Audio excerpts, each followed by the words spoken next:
Hello, weekend కదా, విజయవాడ వచ్చేచ్చు కదా. ఎందుకంత దూరం? ఏముంది అక్కడ స్పెషల్? రంజాన్ కదా, బిర్యానీ చేసి పెడతాను. అవునా, అయితే వచ్చేస్తా. నేనున్న లొకేషన్ నుంచి అయితే నా డెస్టినేషన్ రఫ్లీ అరౌండ్ 300 కిలోమీటర్స్ అయితే ఉంది.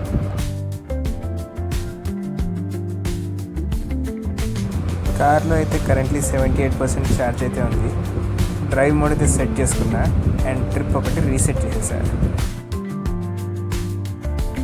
300 కిలోమీటర్స్ కాబట్టి నేనైతే 2 బ్రేక్స్లో ఛార్జ్ చేద్దామని ఫిక్స్ అయిపోయాను. నా ఫస్ట్ బ్రేక్ వచ్చేసి 7 మిడ్వే ప్లాజా నార్కెట్పల్లిలో అండి.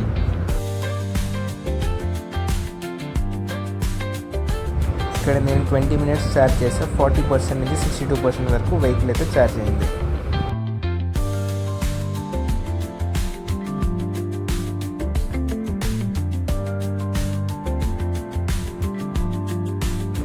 నా సెకండ్ బ్రేక్ వచ్చేసి 7 మిడ్వే ప్లాజా సూర్యాపేటలో. ఇక్కడ 45% ఉన్నప్పుడు వెహికల్ ఛార్జ్లో పెట్టాను. ఒక బర్గర్ అండ్ ఒక ఐస్ క్రీమ్ తిని వచ్చేంత వరకు నాకు రఫ్లీ అరౌండ్ 40 మినిట్స్ టైం పట్టింది. దానిలో వెహికల్ 91% ఛార్జ్ అయితే అయింది.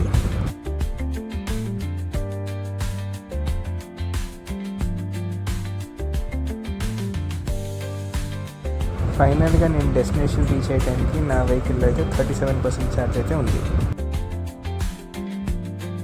ఈవీ వెహికల్ కాబట్టి 2 ఛార్జింగ్ బ్రేక్స్తో కలుపుకొని ఓవరాల్ జర్నీ టైం 1 అవర్ ఎక్కువే పట్టింది నార్మల్ కన్నా.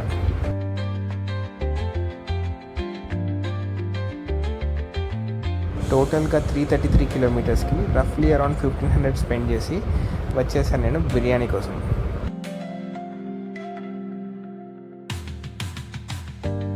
బిర్యానీ చేయలేదా అమ్మా?